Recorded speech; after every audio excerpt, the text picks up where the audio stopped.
Habíamos adelantado, hemos recibido al 2 veces ex primer ministro Pedro Cateriano. Señor Cateriano, buenas noches, bienvenido a RPP. Fernando. Ha acumulado detractores usted cada vez que ha pasado por la PCM y también por el Ministerio de Defensa y en otras funciones que ha cumplido en el Estado.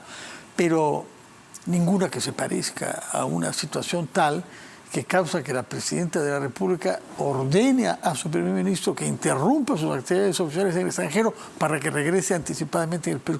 Una situación poco decorosa, ¿no? Vergonzosa, y creo que lo que correspondía era la renuncia. El Congreso no lo va a censurar porque tiene pánico de disparar la primera bala. Entonces va a tomar la decisión la Presidenta.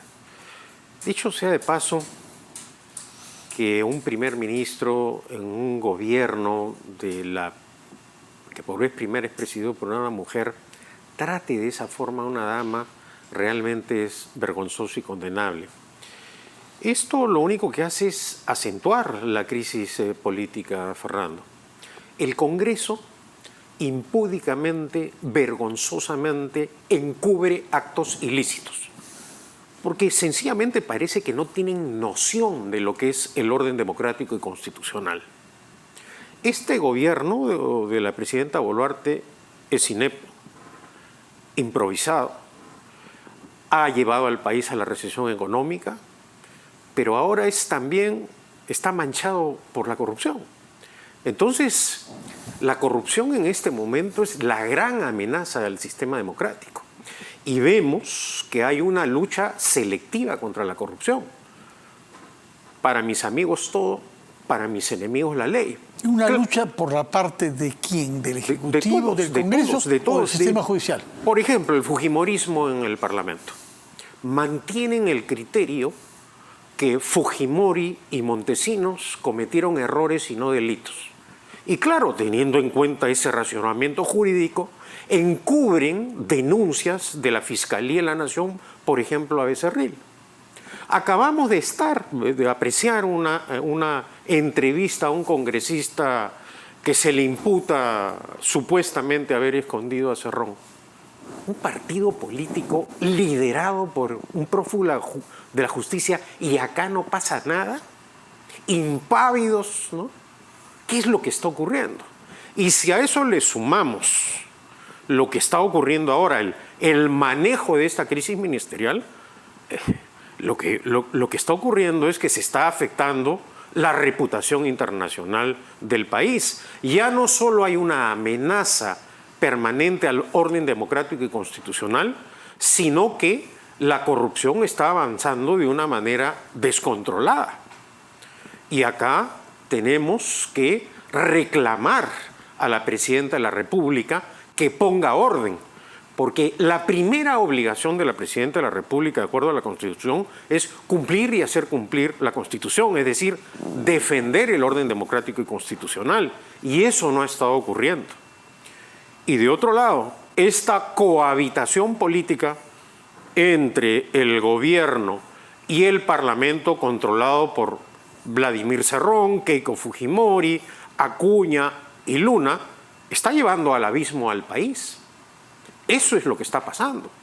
Entonces, yo creo que hay que con firmeza rechazar y condenar esta clase de acciones gubernativas y legislativas, porque lo que estamos apreciando es un proceso acelerado de deterioro de la institucionalidad democrática en el país. Si a eso ya le sumamos también la crítica situación del Ministerio Público, es decir, de la Fiscalía de la Nación, que es una institución fundamental para la lucha contra la corrupción, evidentemente estamos ante una situación que causa vértigo, ¿no? Habría que añadir unas declaraciones hechas ayer en una larga entrevista en el Comercio por el señor Nelson Schack, diciendo que lo que reina en el Perú es la impunidad.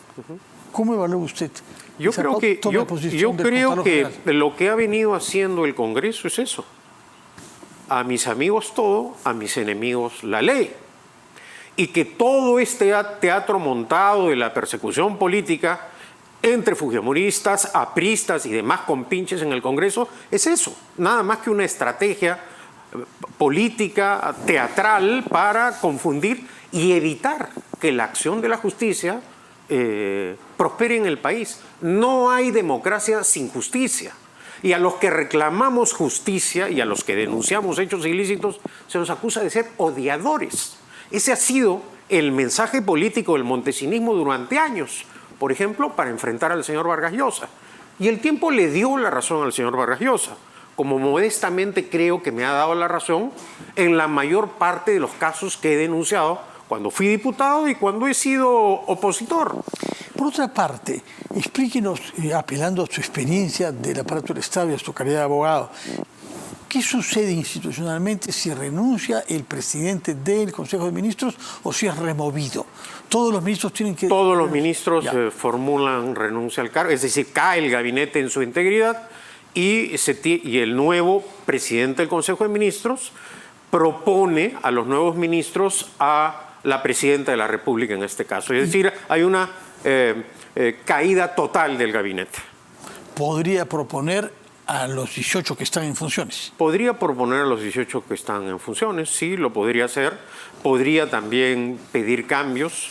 Y entrar con algunas personas de su confianza o de su...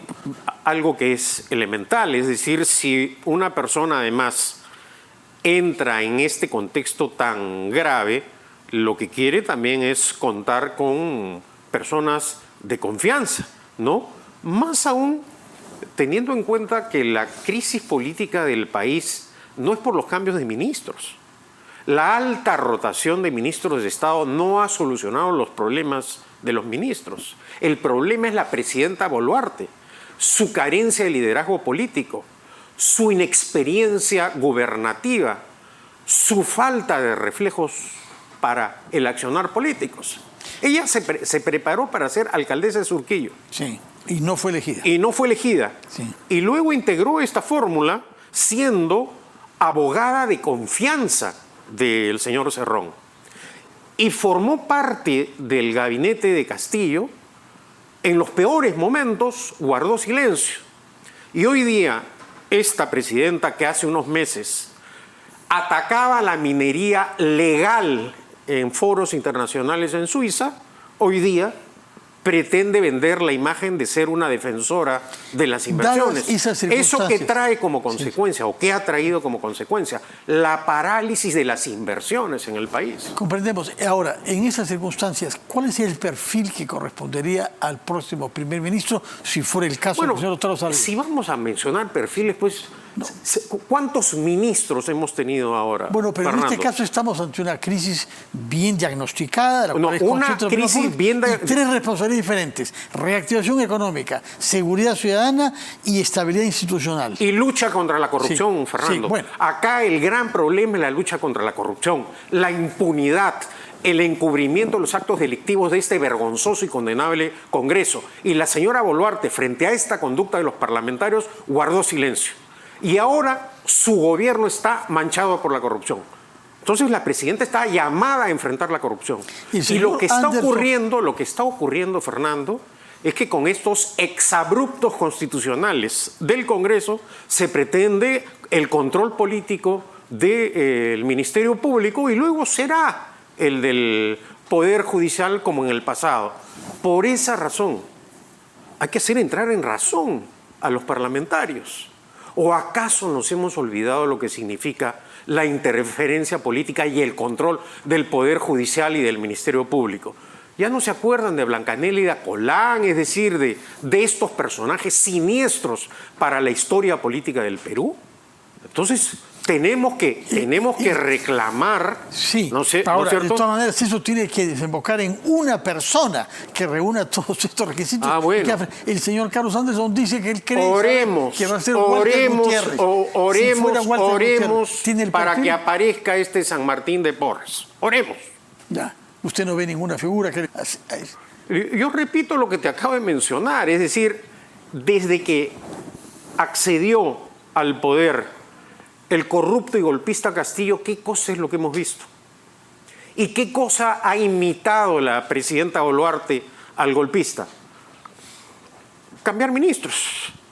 Y vemos que eso no soluciona los problemas. Es un problema de respeto al orden democrático y constitucional. No es un juego de pongo este ministro y saco este ministro. De acuerdo, pero hay que nombrar. Hay que nombrar, obviamente, si no estaríamos ante un vacío de poder. Reglas democráticas que pasan por el tiempo y lamentablemente son las 8 de la noche. Muchas gracias por su presencia y sus explicaciones. Gracias a ustedes por su sintonía. Quédense